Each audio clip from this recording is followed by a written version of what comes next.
What is up, everyone? Welcome back to another episode of Check the Kick. Sherdog.com is the website. I am the host, Evan, and we are back.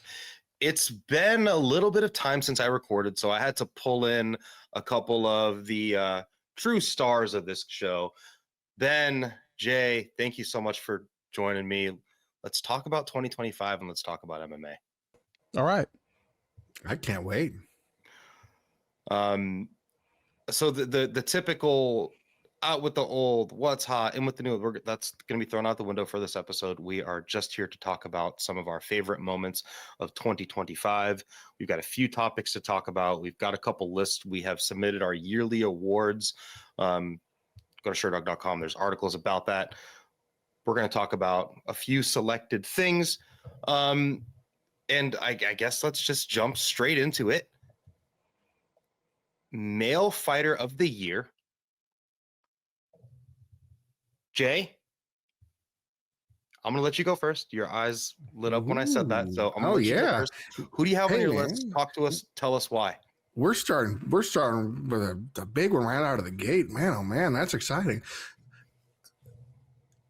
Very, very quickly, when I have these awards, and I'm sure you guys have this too, you go, okay, I know which one I have. Just boom, boom, boom, boom, boom. You look and think and go, oh, well, obviously it's so-and-so.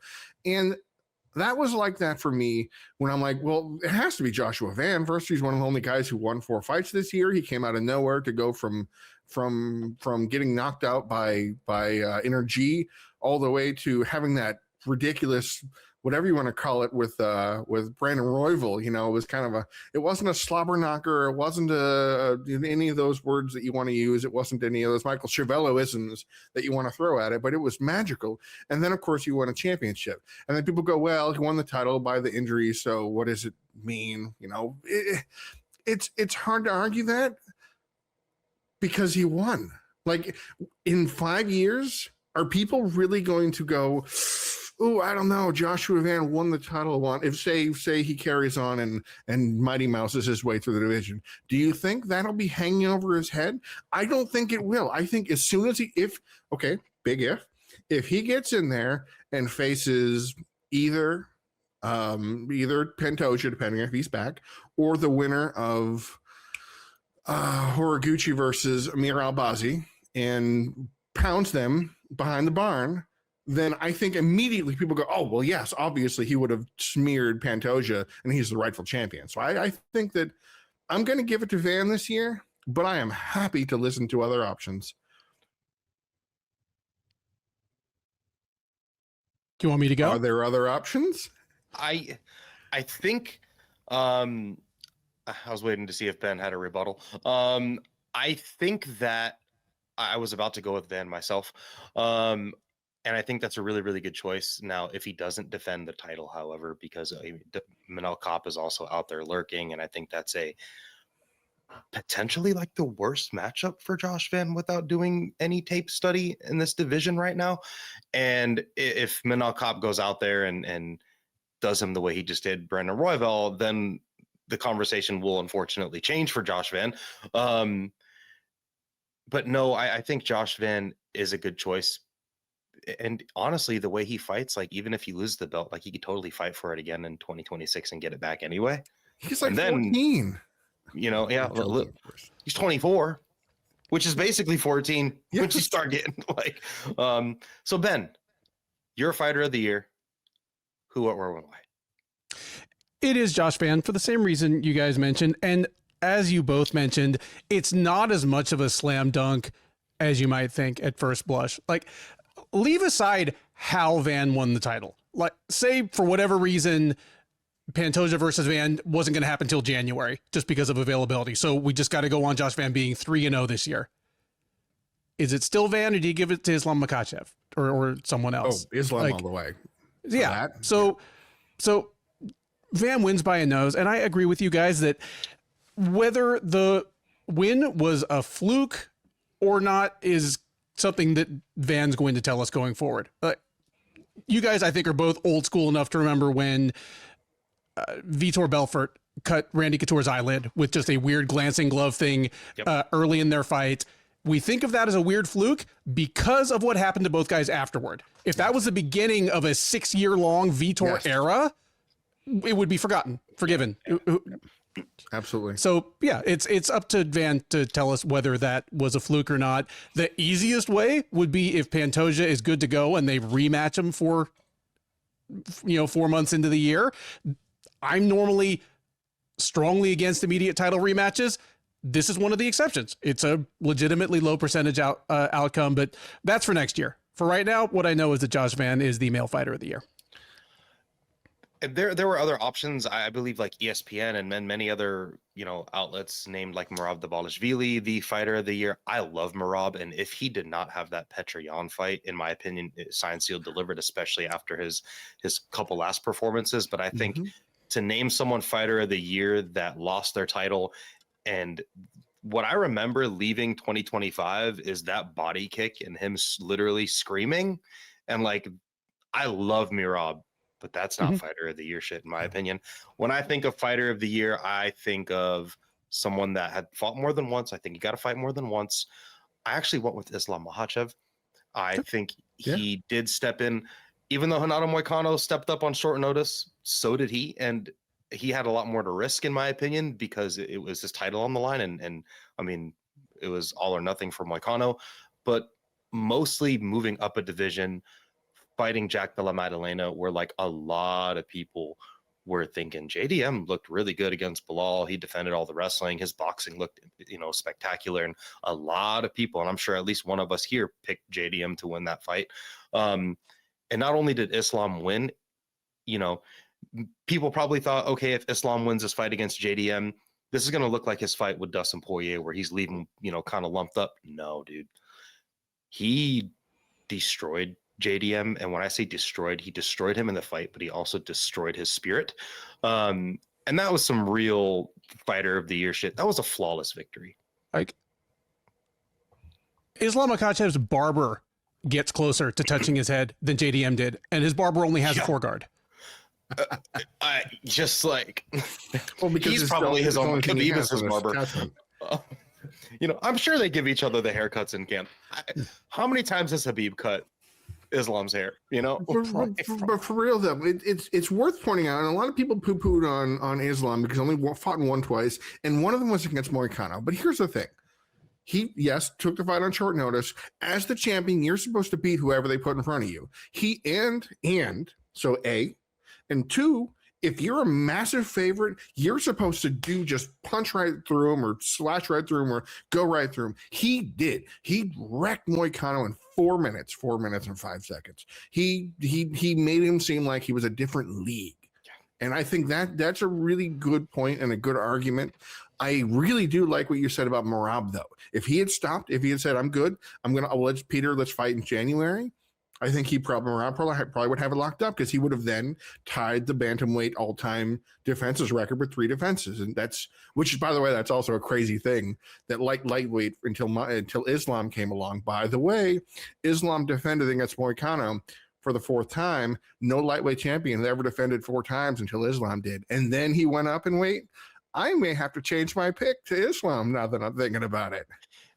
The way he did JDM, where and a lot of people, like, especially on social media, you see the comments where they compare that fight to the Khamzat Chimaev fight with DDP. Sure. But like, he also kind of laced him up on the feet real bad.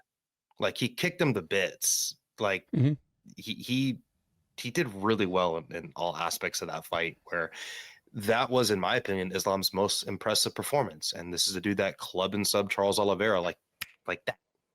Can I ask you guys a very quick, very short question on the same topic? Who is your way too far in advance, knowing nothing about the matchups and what's going to happen, 2026 male fighter of the year? Because I will give you mine. And the reason why is because I think Joshua Van is keeping the seat warm. I think Kyoji Horiguchi is going to win it, defend it a few times. I think he's going to be the fight of the year next year. Wouldn't it be hilarious if Kyoji had 2 UFC belts at the end of next year? It's so right there for him to be able to do so. He has jumped up to 135 without having a single issue. After the way Pettry performed against Merab, I'm not too sure many I could totally see Pettry beating Merab in a rematch and beating Umar Nurmagomedov next year, or potentially beating Sean O'Malley. If he goes out there and does two of those three things, he will probably end up being the 2026 male fighter of the year. But let's also not forget, Alex Pereira may just go up to heavyweight and just like bonk somebody.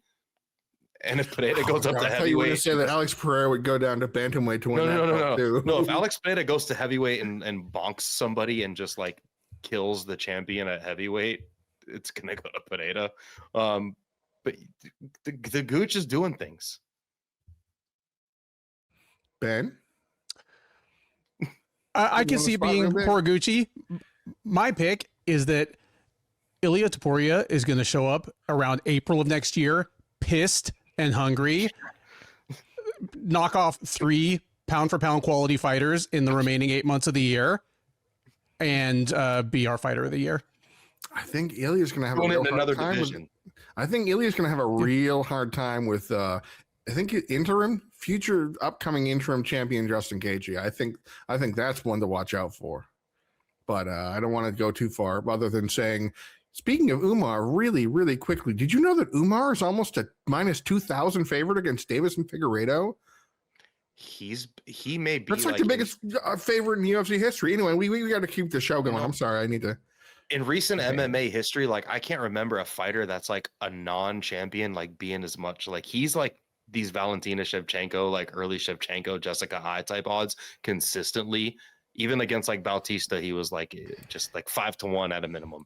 It's the name and the 0 that's no longer there, I guess. Yeah, shoot. Okay. Speaking of dominance, I think we all are all aligned for this. Female Fighter of the Year 2025. Ben, I'm pivoting to you. Who do you have? It's going to be Valentina Shevchenko for me. This one was interesting because we didn't have the dynamic we had in the men's categories where it's like, do we take a guy with 2 incredible wins or 4 good to great ones? None of the top women in the sport fought all that much. Like Liz Carmouche fought 3 times, but that's about it. For me, it's Valentina Shevchenko. It should have been Kayla Harrison, but yeah, if you're going to fight once in a year, you're probably not going to get it. And she may fight one more time, period, Kayla Harrison. I'm going to go next because I agree. Valentina Shevchenko. I mean, she beat Manon Fiorot, and kind of going back and watching her fight with Manon Fiorot, like she actually did really well in the stand-up with Manon, like in a way that not a lot of people expected her. And Manon was actually the one that was like trying to force the grappling and the clinching in that fight. Something has kind of happened to Valentina ever since her 3-peat with Grasso. I think she's gotten less complacent and more of like, yo, I'm getting old. I really got to get my effing stuff together. And what she did to Zhang Weili, like people call that fight boring, but like she kind of shit kicked Zhang Weili, like the body work with the striking. She had Zhang Weili almost finished in a round of that fight, dominated her in every single aspect of that fight, whether it was off the back foot, off the front foot, at range, in the grappling, like literally just, I've never seen such a high level fighter just get taken out like the trash, like in current MMA. It was a shellacking. And I think her dominance in the way that she won those 2 fights, especially in, the pound for pound number 1 and 2 women's fight, it's got to be Shevchenko. And I'd actually probably argue with anyone that didn't have that for her. Jay? Well, then it's time to argue. Yeah. Could you imagine? It's hard to even, hold a candle. I mean, the next one's up, or Mackenzie Dern, or Liz won a PFL tournament, which would have been impressive had she fought the final boss at the end of Dakota Teixeira and beaten her. Okay, then we'd be talking about something different. And even then, that ain't Liz's fault. No, of course not. They are shielding Dakota from her. I think that hand's going to be a real career problem for her because she broke it again, and it's still in cast. And I think that's going to be one of those. God, who was it? Floyd Mayweather had his hands broken forever. Broken hands. Yeah. Anyway, DC too. Yeah. But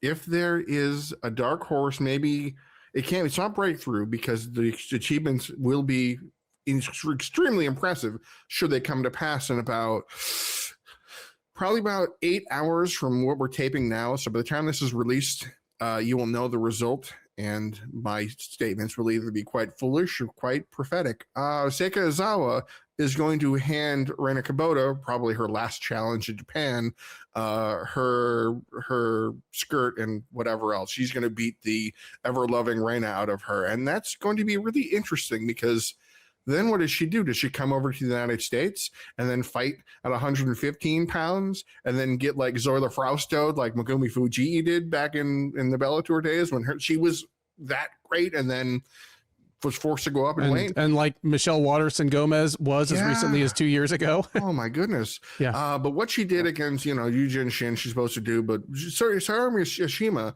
who she beat in, I think it was like last month, was a really impressive top 10 win. And she's about to beat the only top ranked fighter she has left. And that means Seika Izawa would be 18-0, which by the way, Chris Cyborg, I love you. You're the best, champ. But you ain't the only one undefeated since then. Seika Izawa was 18-0. But no, she's what, 26 right now? Who?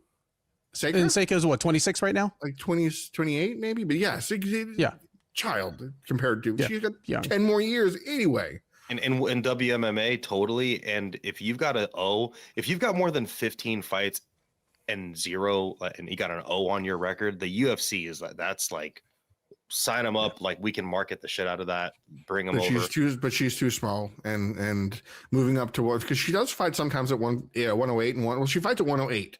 Technically Rising Attaboy's 108 because kilograms and the difference. And she has fought at 112. But 115 just feels like a bridge too far. And I feel like she would, I said this to somebody and I'm going to say it again. So I apologize to whoever heard it from me. Seika Izawa was the kind of fighter who will come to the UFC at like 20-0 and be matched against Sam Hughes and lose a split decision, and then it's all gone.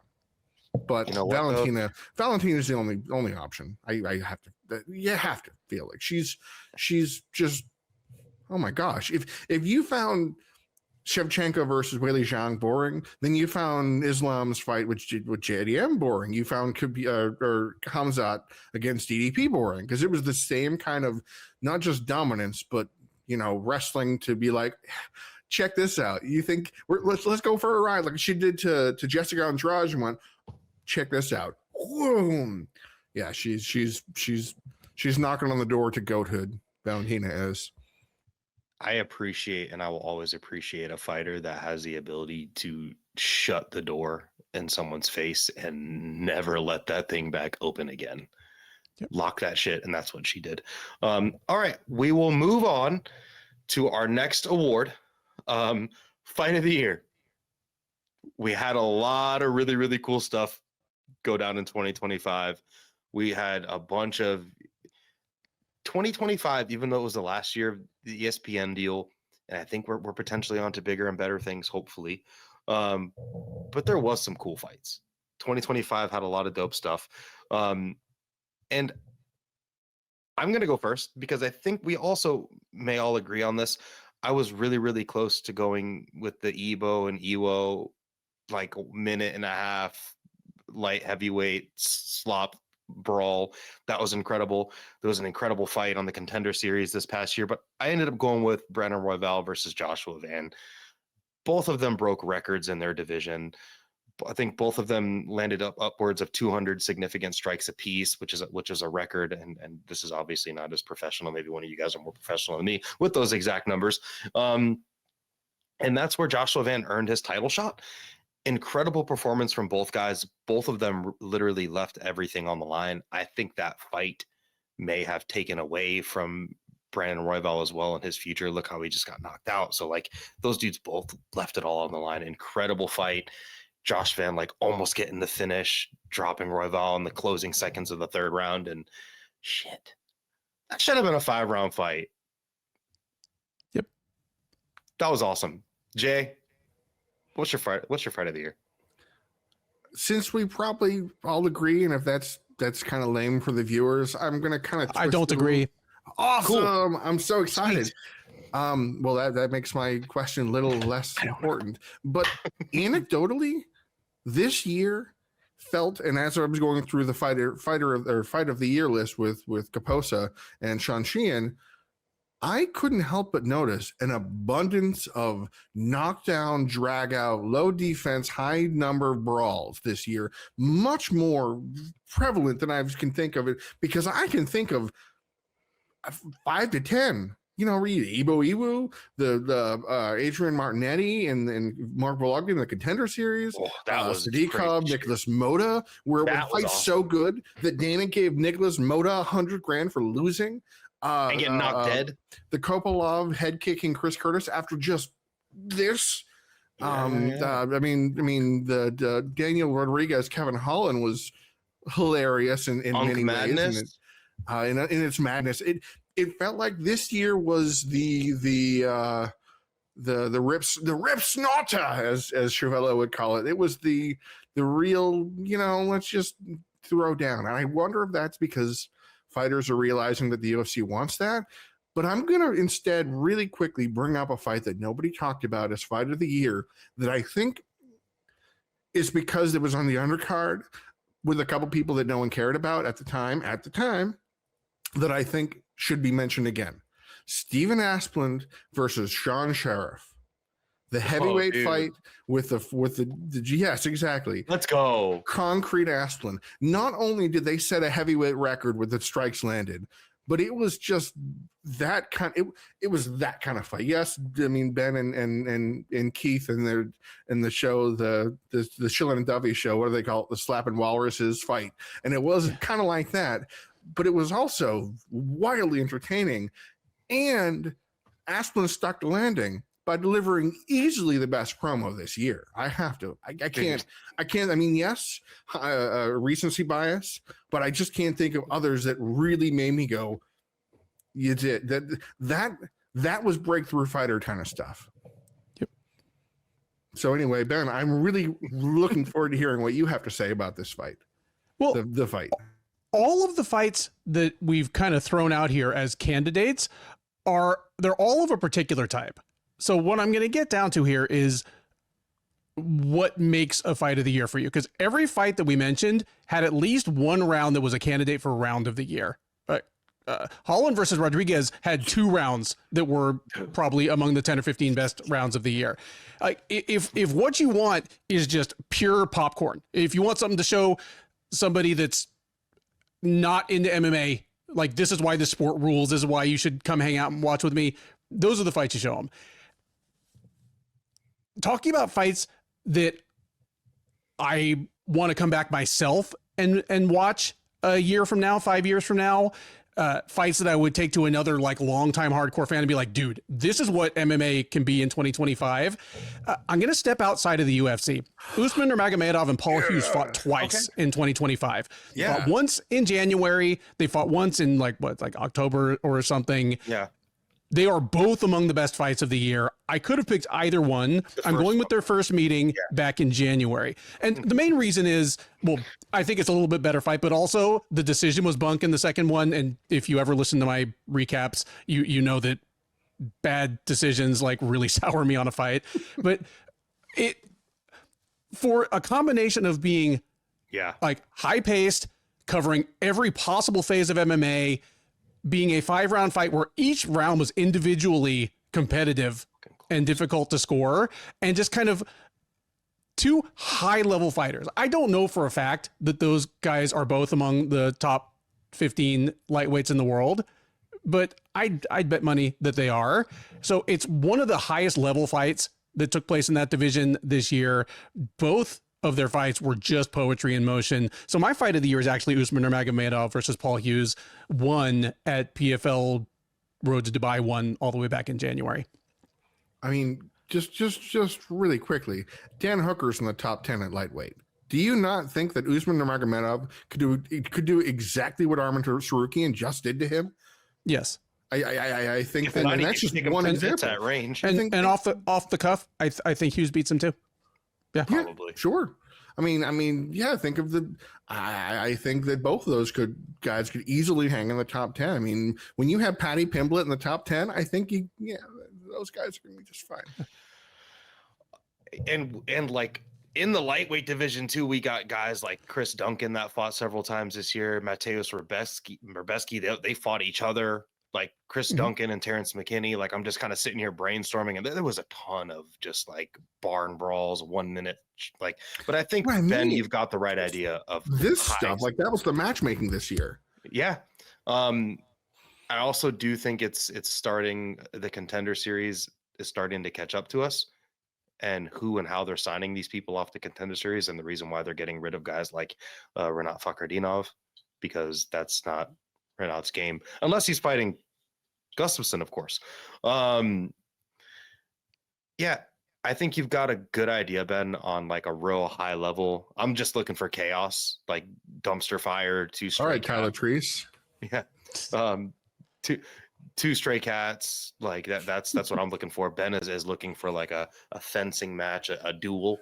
The art and mixed martial arts. We're about to talk about round of the year next, I think, and there give me all the chaos you want. Give me the animated GIF, because you're not going to be able to tell a saga in the space of 5 minutes anyway. So yeah. So we'll move right on to it. Round of the year. And round of the year, in my opinion, could also, like, a fight that has round of the year could also be fight of the year. Of course. Because in one round, there could be just enough absolute chaos. And I'm going to go to you first, Ben. Tell me your round of the year. I'm going to go with a fight we alluded to in talking about the fight of the year. That would be Nazim Sadikov versus Nicholas Mota, round 2. The first round was really good. Mota seemed he won the first round. He had the momentum going into the second, and then we just got about 4.5 minutes of absolute madness. I just barely said you can't tell a whole saga in 5 minutes. This one tried to, like, it had, well, I didn't have everything. It didn't have defense, but it had multiple swings of momentum to where if you paused it at about 4 different moments in that round, somebody would have guessed absolutely wrong who was going to win the fight. Yeah, it was dynamite. I spend a lot of time watching fights. It takes a lot to get me out of my chair, and takes a lot to get me to yell if there's nobody else in the room. I did both that fight. I may have jumped up and yelled, "Are you fucking kidding me?" And that was before the actual finish. That was when Mota had Sadikov in all kinds of trouble. like just lacing him up with like beautiful combination punches against the cage, like throwing that check hook that he's got, that lead check hook. That one was freaking nuts. Jay, round of the year. I feel like of all the categories, I think the round of the year might be the toughest. Because you feel like, you think and go, well, Ewo versus Ebo, obviously. But then you go, wait a second, was it? Yes, it was, but it was also silly. And it was also, okay, yeah, cool, but what happens when Ewo fights a guy who actually can, what does Keith hate? Pillar. And then, anything like that. Keith Schellin, of course, of Sherdog Radio Network, loves pillaring. It's his favorite defensive posture. You look at that and go, it was the Chekhenko Pat Barry. It was the Andrei Arlovsky Travis Brown. It was the Donald Cerrone versus Melvin Gillard. 90 seconds of or everybody's on fire, and then it's all over. It's the YouTube short of a fight clip. And is that round of the year? Hell yeah, it was. That was crazy. That was so ridiculous. I thought that the fight was going to be over a minute in, and then it kept knocking. Everybody kept knocking. Like, I got knocked down in that fight. I don't even know how I was writing play-by-play at the time. It was ridiculous. It was the red meat that we need, because there is the art part. There is the appreciating the sweet science that I absolutely agree with Ben, that Usman and Hughes was objectively an excellent fight. It was two skilled combatants at the best at the game, matching each other brilliantly, and you didn't know who was going to get out of there. Competitive and you checks all the boxes. But then you get Ewan and Ebo, and it checks a different checklist that you don't want. It's like a guilty pleasure fight. Like, you don't want to say that it's your favorite fight, but you're like, okay, it's snuck up in the pan. It's, you know, it's kind of creeping on the little leaderboard list because it has watchability again, not only because it's 90 seconds long, but it's the kind of thing you can show your friends and be like, yeah, I know you don't care about face punching, but check that. I won't take a lot of your time up. You know, it's not showing them Griffin Bonner and be like, oh, I got to sit through 18 minutes of this, which I make people do anyway. But Evo, for all the reasons, including the name fun, because thank you, Mick Maynard and Sean Shelby and the new guy whose name I can't remember, who's joined up too. He won a contest and match made a fight. And the UFC's like, yeah, you're hired. I can't remember his name, but he's been doing a pretty decent job so far. Yeah, that's the stuff, right? That's the stuff that I don't feel bad. I have my pinky up sometimes, but then I go, yeah, just, you know, paint your face and paint your chest and just bleed. That's what we got. And that's what I needed. Watching Evo just like throw hams, like big wide hooks at Evo, and Evo's just kind of like watching him in the pocket, and he just throws the lead check hook, whack, and just buries him with that last punch, and then follows him with ground and pound.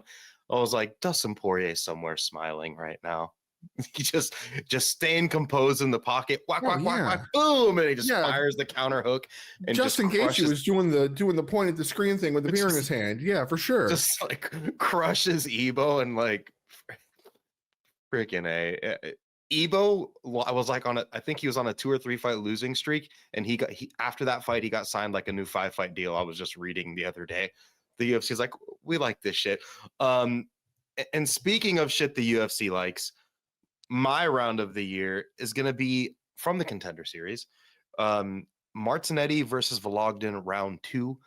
So that fight was really so intense. I was getting to the point where I was like, you guys can just stop now. You guys are going to be UFC fighters. Like, you don't have to keep doing this to each other type of fight where like I feel like I'm pretty aware, and you guys are definitely probably pretty aware of the amount of money that they're getting paid to fight on the Contender Series. So I'm watching this fight thinking, oh, this is awesome. This is awesome. These poor kids aren't getting paid enough for this. Like, they took chunks out of each other.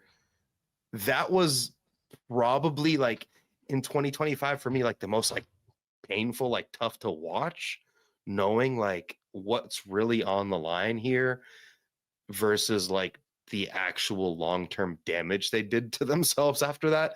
The ratio of CTE to money was one step removed from Power Slap. Yeah, but lower. They got more money than Power Slap. At least Power Slap pays $2,000 a head. And I just couldn't like ahead. I almost felt for them. I almost kind of felt bad for them. Like, how do you know that? I don't want to know. Those two guys though, and fortunately Dana signed them both. They both got their fight and win money, and I think he probably threw them a few extra bones on top of that too. And they're now both UFC fighters, so I can't wait for both of them to have a fight coming up. Vologdin had some really, really incredible power punching, really, really good combination boxing in that fight. Both of the dudes just fought their ass off. Martinetti like came back after getting hurt a bunch in round 1 and like, you know, just showed his heart in one of the most like true old school gladiator type fights where like I am pretty sure if someone hucked the knife in there, one of the dudes would have picked it up. Type of just incredible stuff. Moving on to what is going to probably be everyone's favorite award, probably my favorite award, because this was a crazy year. 2025 knockout of the year. This was the year of the Beyblade. Fools were out here doing spin and shit back to back to back, quite literally. Yuri Prohaska also existed this year, and we haven't talked about him yet, but boy, oh boy, could you just give that dude every single award for whatever, just an existing award. I wouldn't give him Female Fighter of the Year, though. There you go. He's the only dude that deserves a real participation trophy. I'm going to go To you first, Jay. KO of the year, who, what, where, when, and why? I mean, what a beautiful abundance of options. I think on Sherdog, amongst the staff, if memory serves, this was the most contentious category of them all, in that not only were the winners separated by one vote, the other contenders were only 1 or 2 votes behind. So we're talking, this was not a Valentina Shevchenko as the female fighter of the year, because duh. This was it was a kind of a dealer's choice. What do you like? What is your criteria? What is the thing that makes you go, yeah, is it a spin? Is it a one-hitter quitter? Is it the way the losing fighter goes down? There's all kind of, and then you have stakes, because sure, you can see, as is said often on the Shill and Duffy show, you can go to any regional show and see 12 bonkers knockouts and be like, wow, that was crazy. But it's, Jim Steele against, Bob Roebuck, and they're both 1-0 and they're never going to fight again. And that's because they're truckers and they're going to beat the crap out of each other and then get $1,000 to go home. You can see all that, but then you can see like Ilya Topuria getting up there and be like, oh, I'm the #1 fighter in the world, and I'm going to do this to a former champion who's trying to fight for the title. And I'm going to go give him the, I don't watch The Simpsons, but the Marge Simpson thing. That thing that I've seen the gif or the meme enough to know that the old right there Fred kind of thing that just gadoosh. But I think I'm going to go a little off the beaten path to a knockout that not a lot of people had seen, and I wish they did. I feel like I, as a fight finder of sorts, should have pushed it further. But Jaron Lathrop knocked the ever-loving everything out of Yevgeny Shinkarevsky, who competed on, I think it was like an XFC card. So again, not a big deal. Only he hit him with a Joaquin Buckley flying spinning back kick to the face and smoked him. And I mean, yes, he had to follow up punches because the ref was definitely of the just bleed variety that night, but we're talking he got the Buckley. And it was beautiful. It was magnificent. The stakes could not have been any lower, but I don't care, because sometimes style overcomes substance, I guess. I don't know. I mean, it was just, for me, yes, we had tons of spins. And this was the year, and I think this was Kaposa who claimed this on social media. This was the year of the spinning back elbow. To be clear, every spinning knockout, I believe, every spinning upper torso knockout was an elbow. I don't think we had fists. I don't think we had anything else. In the UFC, I believe it was all elbows. Yeah, we had the wheel kick from Mauricio One Piece over there doing the bad things to Bobby Green, but I mean, it was the elbow and the back. You said it. The back-to-back knockouts of Lerone Murphy and Carlos Prates of the spinning backs, but there was something about that flying spinning kick that just makes me appreciate it. It brings back the martial artist, the traditional martial artist in me, the kind of thing that you practice on a heavy bag, they're not a heavy, the mid bag, the big bag, and knock somebody across the room and be like, well, you're never going to be able to do that in a fight, so why are you drilling it? And then he did it. And Jaron Lathrop hit that, just a magical kick. It's the kind of beautiful thing that if you have not seen it, maybe we should link it somewhere down below, because it was metal.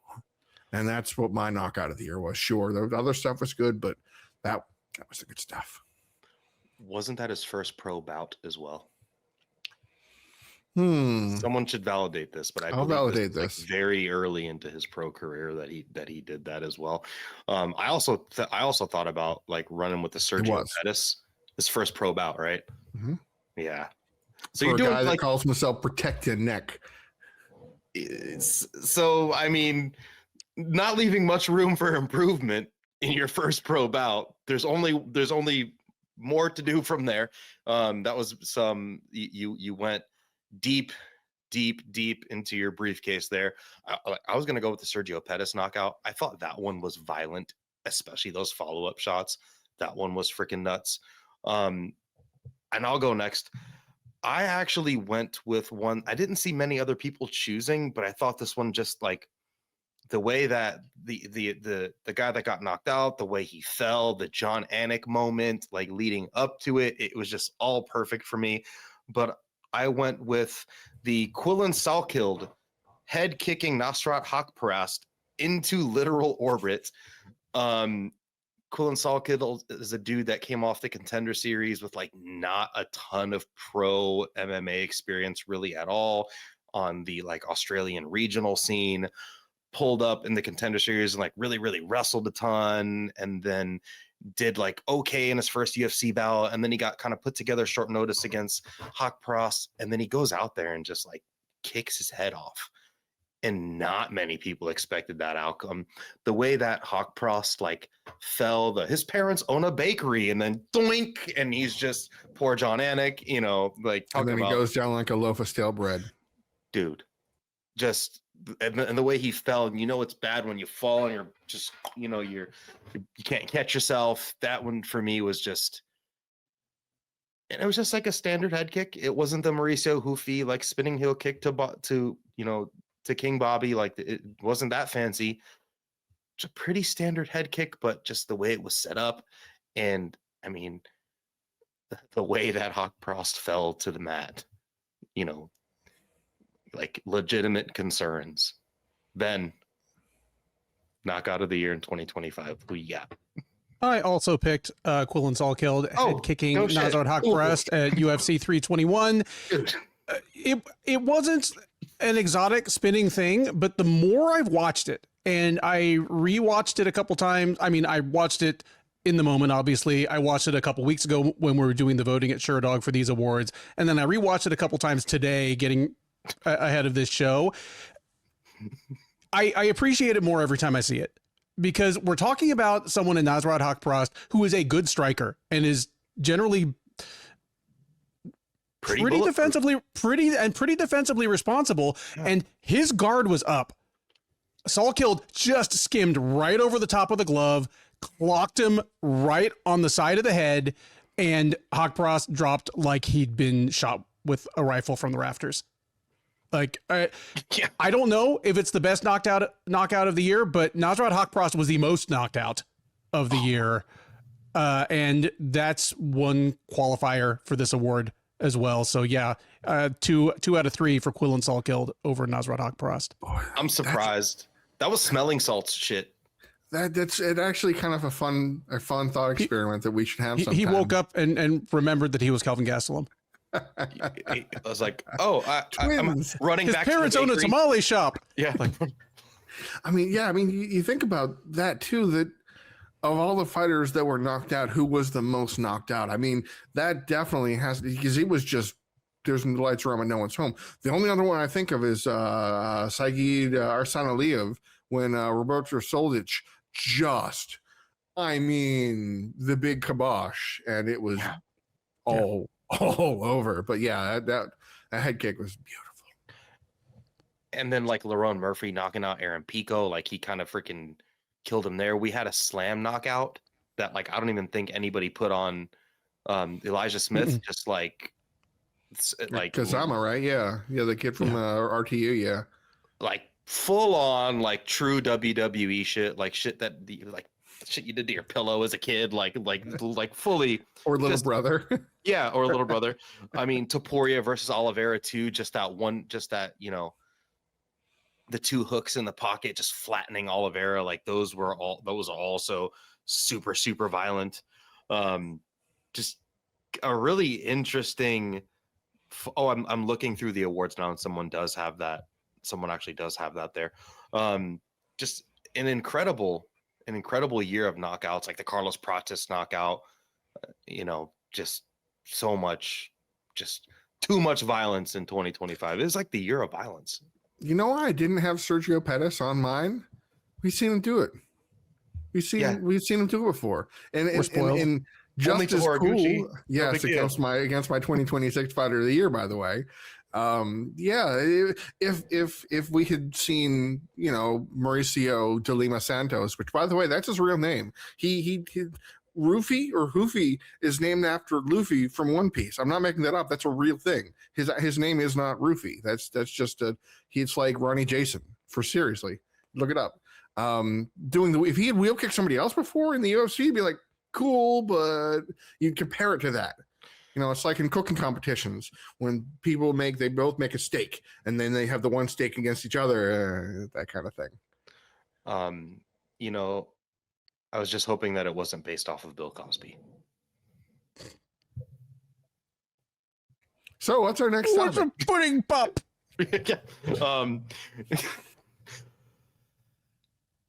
Moving on to, I guess, the counterpart of Knockout of the Year. We're moving on to Submission of the Year in 2025. Also a lot of great options. I don't think as many good options as Knockout, though. Ben, I'm going to pivot to you to go first for your Submission of the Year, even though I think I did that last time. Your Submission of the Year in 2025. I am going to go with Jimmy Crute slapping the reverse can opener on Ivan Urslan. Oh, no. Here's the thing. I am no longer the administrator of the Sherdog 5 Finder. That would be the gentleman 2 seats to my left, Mr. J. Pettry over there. But right now, there's a drop-down menu for finish methods in MMA fights, and it is over 400 methods long. It takes a lot for us to add a new finishing method to the Fight Finder drop-down in 2025. Jim Crute did it, and on top of that, it was violent as hell. Like, I was like tapping the arms of my chair just watching it as he basically slapped a camel clutch on this dude, like he's the Iron Sheik. Like, oh my goodness. Beautiful violence. Jimmy Crute doing... Why doesn't Jimmy Crute do this to everybody he fights? Why does he not just throw them on the ground, grab their head, and start twisting until something happens? He could do that to everybody he fights. He could have done that to Alonzo Menafield twice. Yeah. 3 times probably, actually. He could probably do that to 75% of the unranked 205ers quite Give him easily. Evo and Evo. He'd do it to both of them in one night. Yeah, like, thinking back about that, it's just the most light heavyweight submission. Like, it's like the reincarnation of Olenek in just this weird, funky, like, that is some shit you'll see like 2 drunk homeless dudes do to each other, like outside of a convenience store. Like, that is like a Waffle House ass submission. If you're watching this right now, guess what state Devin Tejada grew up in? Yeah. I'll give a little hint. There's a current very popular HBO show that has stories about a certain state that happened to be nearby Dev and or people he grew up with. Fun fact, I grew up like about 10 or 15 minutes from where all the Kimbo and Jorge Masvidal fights used to take place in the backyards. So really interesting area. That's what got me into MMA, like that stuff being leaked, that stuff, like as a kid in my area, like it was happening. Like, hey, this is happening right now. My submission of the year, and I'm going to go next. I actually went with Islam Makhachev hitting that Bravo choke on Renato Moicano. Like, that was just... Islam had a real flawless year this year. Yep. With pretty much, and he's pretty much always flawless. And I thought about the Charles Oliveira submission over Gamrot. Like, that was just the way he ran over Gamrot. Like, that was really a really impressive performance.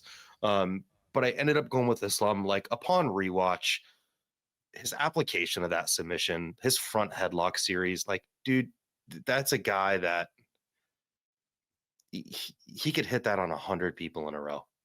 His whole entire front headlock series is just chef's kiss. I remember the first time Habib Nurmagomedov ever really started showing some personality. Like, when he was still just like, some 15-0 kid that was injured a lot and coming up through UFC undercards. The first time I suspected he had any personality at all was when he showed up at some fight week thing with a t-shirt on that said, if Sambo was easy, it would be called Brazilian Jiu-Jitsu. Islam Makhachev is that shirt. He pulls that stuff out when he fights the best grapplers he goes against, because he could have just punched his head and gotten the TKO. He slaps the sassy stuff on the best grapplers he fights. He's almost reaching that John Jones zone where you wonder if he's doing things to keep himself interested and test himself in there. And the only difference is he's not having the Thiago Santos fight.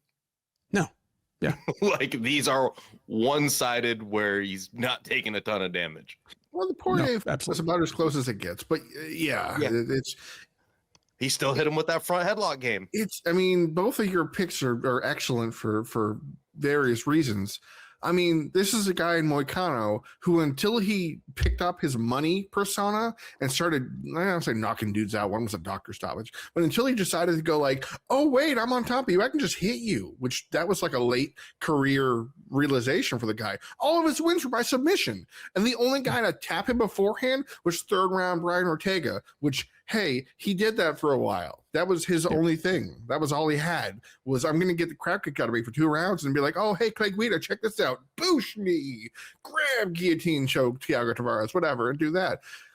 So that was one. And the other was what? The reverse can opener. I mean, yes, I had to go into Fight Finder and add a new, there was a discussion.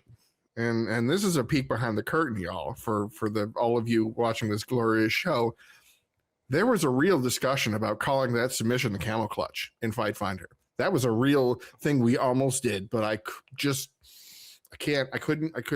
do it. And we had to go with what was it? It was a can opener, except for it was the other direction. You know, you're not trying to pull it down to break out a guard. You're trying to Pez dispenser the guy. And my goodness, if Jimmy Crute doesn't do that again, I think he's failing himself as a fighter. But like Knockout, and maybe it's because I find fights and I have to go all over the world to find these things physically. Of course, I'm not traveling to Bahia, Brazil to get something going on. But when a little known European organization over in the Czech Republic or Czechia called Octagon MMA held their 80th event last month. Henrique Majorera, nondescript. We haven't heard much about him to speak of until this time. He was just doing his thing and decides, hey, Eric Van Cruzland, which that's the guy's name. I didn't just make up letters. He went, hey, I'm down on my back. I'm just going to go and wrap my legs around your head, and then you're going to stand up, and I'm going to choke you still, because I'm going to be upside down with an inverted triangle choke, and you're going to be standing up, and there's nothing you can do to stop me, and I'm going to choke the life out of you. And he choked that dude out in like 70 seconds. And it was just like the kind of thing that you go, that's stupid. It's a thing that Joe Rogan would be like, oh, it's tight. And it's not tight at all. And then you go, oh, that's silly. And he transitions to an armbar. No, this dude held on to an inverted triangle upside down while the guy was standing. How many times has that happened? I mean, it was better personally than when Jorge Masvidal got submitted in Bellator back a million years ago by Toby Amata. It was a better inverted triangle choke than that. And that's a really great choke. That's the kind of submission, if schools were paying attention, they drill that. Because if you catch somebody in that and they don't know what's happening, they're done. That submission was not a fluke. That was not an accident. It was set up. It was perfectly leveraged. And he didn't realize how much trouble he was in until it was too late. And Prasrani didn't know until suddenly he's like, oh my gosh, I'm about to pass out here. And he tapped out frantically, might I add, because suddenly he realized my life is starting to fade.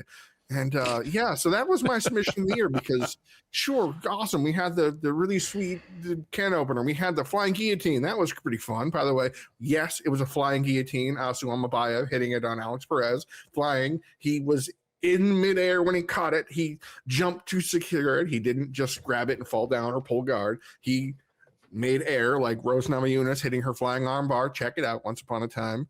It was better than the Scottish Twister at Prasrani's submission.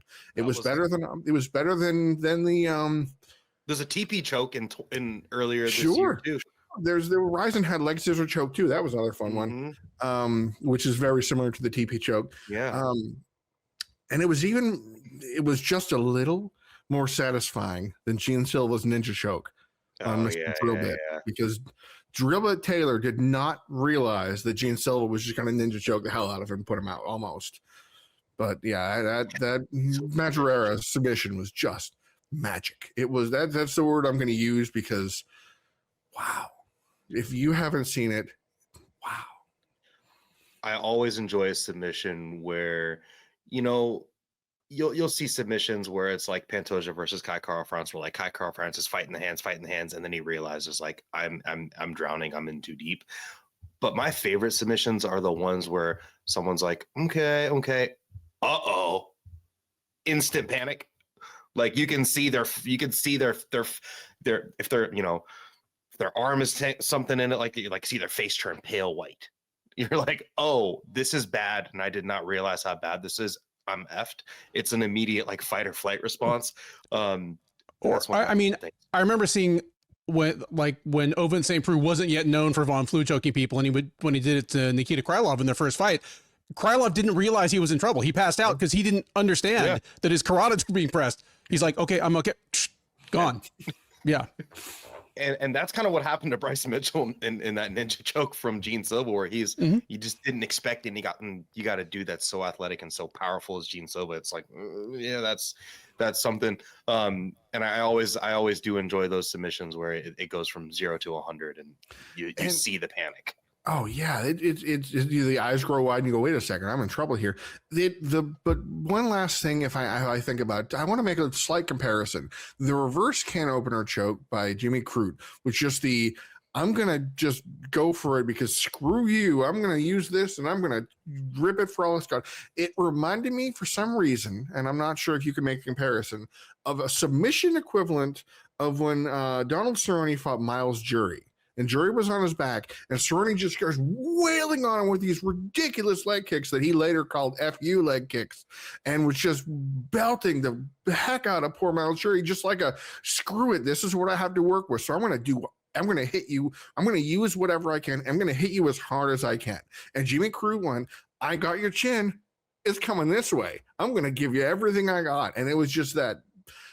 It was artistic brute force, which I don't know if it's oxymoronic, but it was the brute.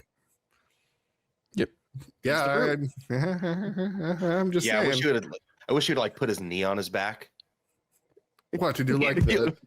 That's like that. Then you're going to like pro wrestling then. Like, well, you know, like the Mafia where they used to take like the guitar string and like knee on the back, you know, like that's what I think. That honestly too, like that Jimmy Crute submission may forever be like the funniest submission in MMA, where like I watched it and I mean, when Ben was talking about it, I couldn't stop smiling just because I replayed in my head and it's funny. And it's men's light heavyweight. So like, these are like big dudes, like big buff dudes, just doing funny shit. And I actually want to add one more award if we can do that, guys. Okay. I want to, and before we get to the final one, I really want to add one because I know it's on all of our lists. I really want to add Beatdown of the Year. Oh, interesting. I really want to add Beatdown of the Year. And if you want to gather your thoughts, I'm totally happy to go first.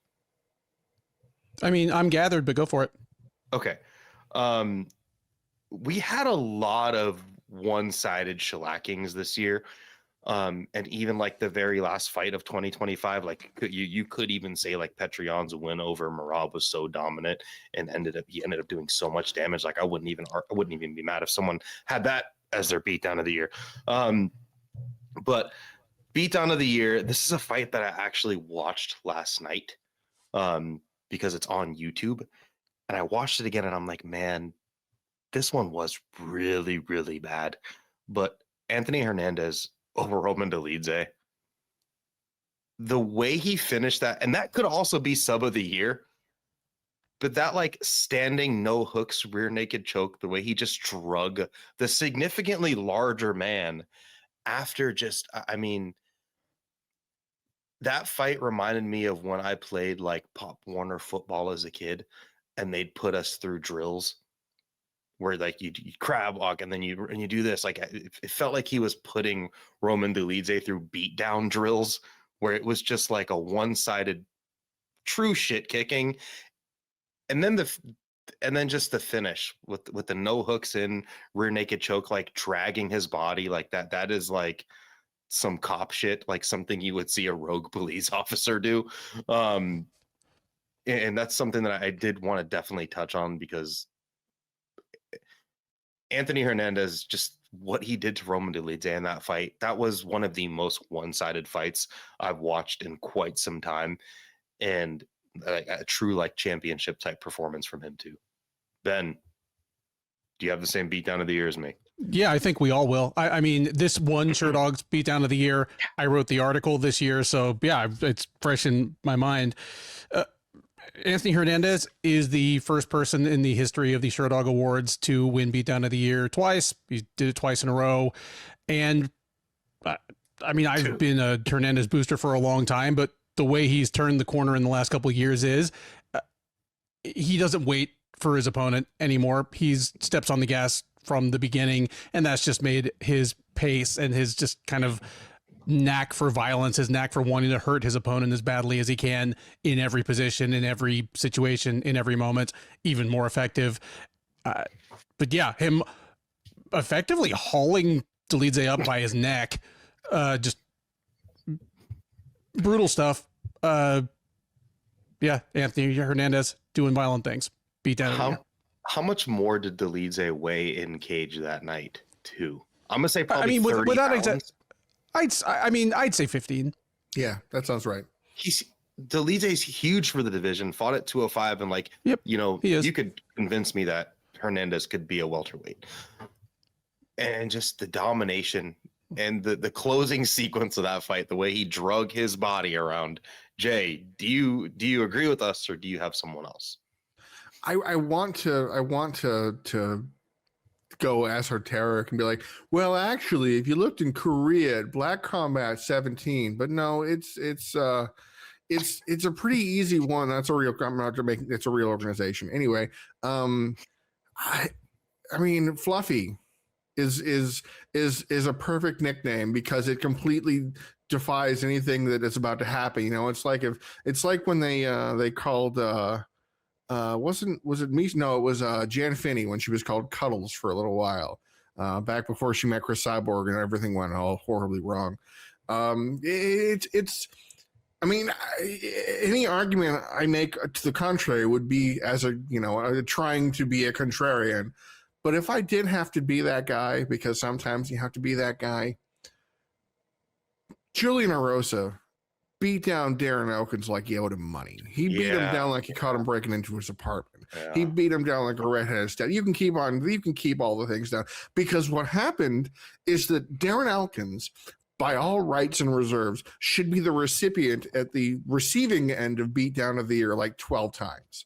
But he would always magically come back and be like, hey, Mirsad Bektik, I know you've been beating the crap out of me, man. I'll kick you in the face and you're going to fall down and there's nothing you can do. It's like, I'm going to put the right side of my foot to the left side of your face. There ain't nothing you can do about it, Billy Jack. He beat down poor Darren Elkins, and just Elkins didn't have that gear in him to do anymore. And so it got sad, because it wasn't like because everybody was waiting for that to happen, waiting for Elkins to go, I'm not finished yet. I didn't hear no bell, and get up there and suddenly be like, oh yeah, I have more energy than you do. Juicy J just went, no, I'm going to knee you so hard in the gut that everything is going to want to come out, and you're not going to want to fight anymore. And poor Darren Elkins. The damage, if Fluffy is a great nickname, the damage is a bad nickname, because it is a self-inflicted and quite prophetic one for poor Darren. Bless him. Yeah, Darren expletive deleted Elkins. That one was sad.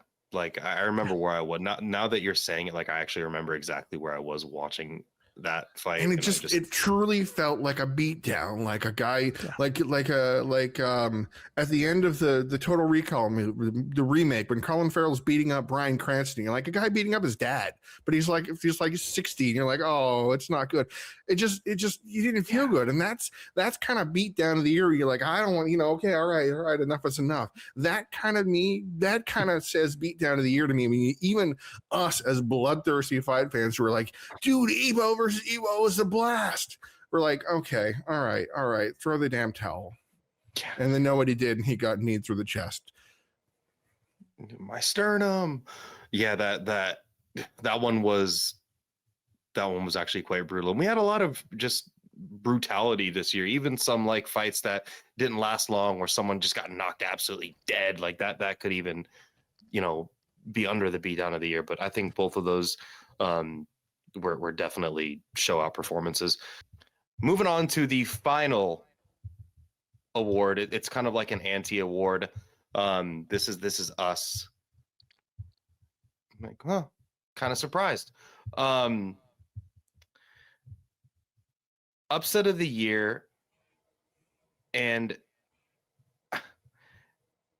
I was really, really torn on this one because we had a couple big underdogs kind of do some stuff this year.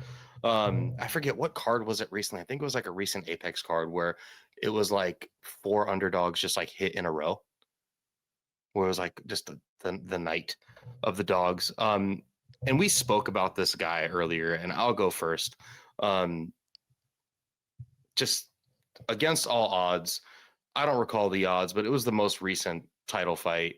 Pettry defeating Merab Dvalishvili. Like, that was, I'm pretty sure if you went and pulled these numbers, like how many people, did anybody pick Pettry in this fight? I think I heard like one person that was just trying to be like abrasive, maybe one dude wrote an article like, hey, Petrion's going to win this fight. Or maybe one dude on a podcast had, some sort of breakdown where he or she figured out a way that Pettry was winning this fight. But based off of the first fight between Merab and Pettry, the way he completely shut down Jan's whole entire game. After the fight is something I'll never forget. Whenever I do tape study on Merab Dvalishvili, after the fight of their first fight, Merab goes to shake Petrion's hand, and Pettry is just jumping back and like down blocking. We went from that to this, where like he kind of beat the shit out of Merab, and we had not seen anybody like out wrestle Merab, get more takedowns. He slammed Merab on his head. He crushed him to the body several times. The way that him and his team like systematically broke down Merab's whole entire game, where there's a reaction to every single thing that Merab does. They are no longer reacting. They're expecting Merab to do these things, and they're playing it literally like playing checkers versus playing chess. The way he went out there and just systematically Merab won the first round on my card and then clearly lost every single one after that. I can't believe some of Merab's team was like, yeah, we thought he won that fight. I'm like, that's almost a disservice. But God, like, just an incredible upset. And going back and watching that fight, I'm just like, you can't convince me that there's a better bantamweight on the roster right now than Pettry after that performance. Like, pretty incredible. Jay, upset of the year. What underdog went from underdog to no longer underdog?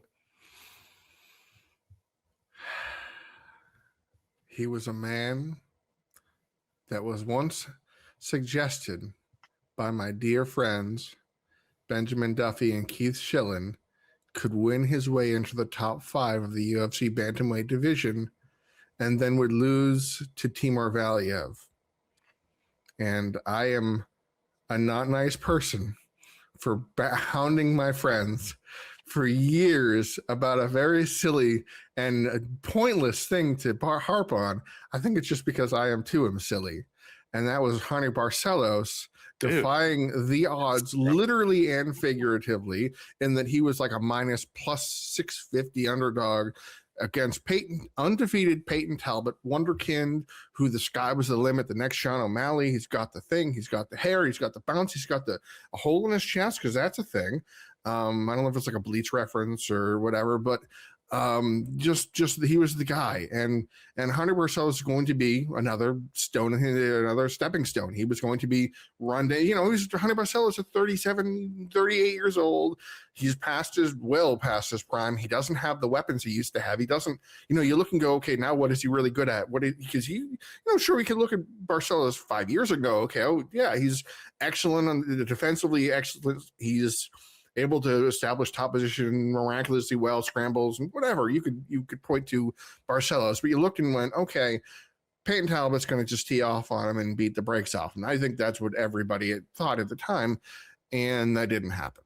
And Hunter Barcelos decided, hey, I'm revitalized at 38, guys. I don't know how that happened. I'm just taking, I'm just saying my prayers and taking my vitamins. I'm just a natural, healthy guy. And he just did the unthinkable and de-seeded eventual future heir apparent to the championship, Peyton Talbot, and kind of tossed him around and went, there's levels to this, which was very surprising to me. To see, but wasn't surprising to me, and this is in retrospect and hindsight, it's always 2020. If you think about Peter Yan Merab-Dvalishvili, think about other rematches, championship level rematches, where when the first fight happened, one fighter dominated with wrestling or the threat of wrestling, and the rematch went drastically different. Kamaru Usman, Leon Edwards, Alex Pereira, Magomed Ankalaev. There are many examples where the second fight had happened, and then suddenly he's like, when Stipe Miocic fought Daniel Cormier the second time, and suddenly, that was a different situation. What happened here? The tape study and preparation was immaculate by Archangel Michael, which is the Peter Yan's camp, to prepare him for exactly what Merab was going to throw at him. I think what we're seeing, and maybe I'm thinking too far into this, we are seeing a new development in tape study where they teams can prepare themselves against dominant styles to transform their fighter to be such a good, effective that he could be fantastic. I will push back a little when you suggested that Peter Yan's the best bantamweight in the world and may remain so for a while. Maybe he is right now. He's number one, no question about it. I don't think he'll have that same performance or same type of performance the next time he fights, because I believe he was tailor-made to prepare and fight back against Merab. And it was a brilliant strategy, but I don't know if they will be able to do that against Umar, against Sean O'Malley in the rematch, against a rising contender Alpha, Beta, or Charlie. I'm not so sure about that. But I will give Hunter Barcelos the spotlight, and I will let Ben fuss at me because I deserve it, and I'm sorry. You are still my friend, I hope. One thing about Barcelos, too, is he was also an underdog again right after that when he fought Ricky Simon, too. He might have been an underdog in all three of his wins. By the way, Hunter Barcelos is on a winning streak of 3. I don't think he's been on a winning streak of 4. Oh, my goodness. Broken B fighter of the year, too. Yeah. Goodness. So anyways, please. Show me what time it is. He was my comeback fighter of the year in the Sherdog poll. I don't think he won, but I also gave it to his win over Peyton Talbot. I came really close to being swayed to Yan over Dvalishvili at the end of the year, just because, they had fought relatively recently. The first fight was very decisive, and there was no reason to believe that the rematch was going to go differently. So that felt like a huge upset as well. And ultimately, this is a subjective thing. It isn't pure numbers. Otherwise, Ali Walsh losing as a minus 2,000 favorite over in PFL would be the upset of the year. But that just shows that the line was wrong. When you're trying to handicap two people with fewer than 5 professional fights, there's a lot more guesswork. In the case of Yan and Dvalishvili, and certainly even in the case of Barcelos and Talbot, these guys were known quantities. And for me, it's still Barcelos. There's the huge betting line, which is part of it. And then there's just the perception. Like Barcelos, he's looked fantastic all year. It's probably the post USADA era kicking in. It's been a couple of amazingly good years for fighters over the age of 33 or so, south of 185 pounds. make of it what you will. For what it's worth, I don't care. I mean, as long as they don't come to the cage with an actual needle sticking out of their ass, I don't care.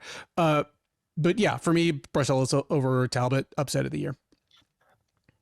I only care about the needle being stuck there if it enters the cage, because then it's a danger to the people in there. But boy, oh boy, do whatever you want to do right up to the point of walking into that cage.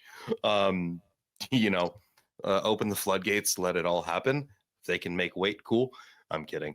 Barcelos, like, to do it 3 times, and then 2 times he was the dog, and like, and very significant once. And then Pettry's preparation, like, if there was an award for like the most prepared fighter of 2025, game plan of the year, like, just signed, sealed, delivered. That was just an incredible thing.